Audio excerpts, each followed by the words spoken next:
Hi guys, good morning. पिछली video में हमने मैनेजमेंट के बारे में सीखा था। इस वीडियो में हम रिलेशनशिप पढ़ेंगे। What is the relationship between effectiveness and efficiency. ये रिश्ता क्या कहलाता है। उससे पहले एक बार देख लेते हैं। मेरे को ऐसा लगता है कि आप भूल गए होंगे, तो चलो एक बार रिवाइज कर लेते हैं। इफेक्टिवनेस क्या होती है? The work is completed on time, this is known as effectiveness, but with minimum resources is known as efficiency. चलो, तो अब इनके दोनों के बीच में रिलेशन देख लेते हैं कि रिलेशन क्या है। दोनों टर्म का मतलब अलग अलग है, लेकिन ये आपस में इंटरकनेक्टेड है। Effectiveness without efficiency and efficiency without effectiveness, both the conditions will provide failure. कैसे? देखते हैं। Both the concepts that is effectiveness and efficiency are the two sides of a same coin. दोनों का मीनिंग अलग अलग है, लेकिन आपस में इंटरकनेक्टेड है। इफेक्टिवनेस एंड रिजल्ट को फोकस करती है कि हमारा जो वर्क है वो टाइम के अंदर कंप्लीट हो जाए, और एफिशिएंसी बात करती है ऑप्टिमम यूटिलाइजेशन ऑफ रिसोर्सेज की। चलो, तो रिलेशन देखते हैं। एक एग्जांपल के थ्रू समझाऊंगा आपको। जो इफेक्टिवनेस होती है, सपोज दैट एक मैनेजर इफेक्टिव है लेकिन वो एफिशिएंट नहीं है। यानी कि वो काम को टाइम पे तो कर देता है, लेकिन कॉस्ट बहुत ज्यादा लग जा रही है।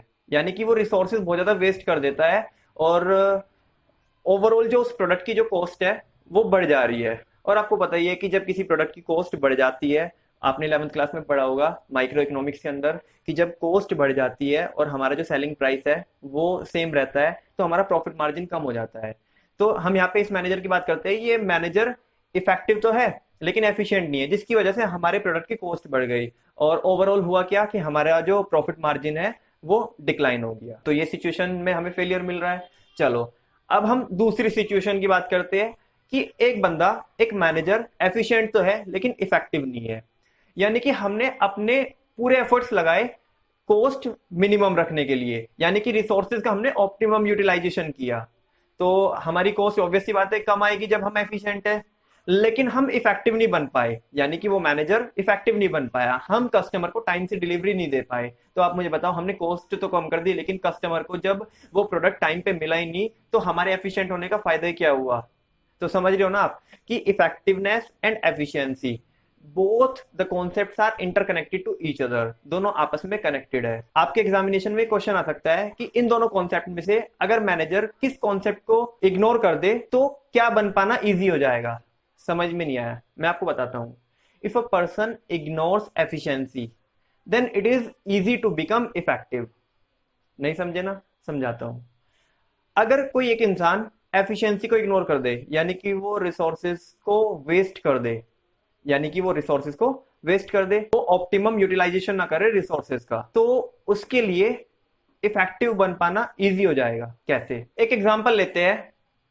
जैसे एक बंदे को एक टास्क मिला हुआ था जो उसे विद इन वीक कंप्लीट करना था।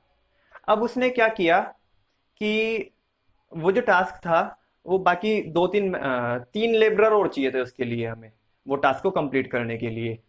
अब हुआ क्या कि शुरुआत के दिनों में एक वीक में कंप्लीट करना था, तो शुरू के 3 दिन उन्होंने वेस्ट कर दिए। अब क्योंकि उन्हें अपने मैनेजर से डेडलाइन मिली हुई थी कि ये काम विद इन 1 वीक आपको कंप्लीट करना है, तो अब हुआ क्या कि वो जो अवेलेबल रिसोर्सेज थे उनकी हेल्प से वो पॉसिबल नहीं था कि वो कंप्लीट हो जाए। तो अब उन्होंने क्या किया, उन्होंने एक्स्ट्रा लेबर हायर कर ली, 2 बंदे और हायर कर लिए। अब जब 2 बंदे हायर किए तो उनकी सैलरी तो जाएगी ना, जो वो टास्क परफॉर्म करेंगे उसके लिए तो हमें पे करना पड़ेगा ना। तो अब जो हमारा टास्क था वो विद इन वीक तो कंप्लीट हो गया, लेकिन 2 एक्स्ट्रा लेबर की एक्स्ट्रा कॉस्ट आई। तो यहाँ पे हमें एक चीज ये पता चल जाती है कि अगर हम एफिशिएंसी को इग्नोर कर दे तो हमारे लिए इफेक्टिव बन पाना इजी हो जाएगा। हम काम को टाइम पे कंप्लीट कर सकते हैं अगर हम एफिशिएंसी को इग्नोर कर दे, लेकिन एक अच्छा मैनेजर वही होगा, एक अच्छा ऑर्गेनाइजेशन वही होगा जो इफेक्टिव भी होगा और एफिशिएंट भी होगा। So both the concepts are required for the effective functioning of the organization, that is effectiveness and efficiency, they are must। तो आज की वीडियो में हम इतना ही रखेंगे। This is enough for today. Till that time, take care.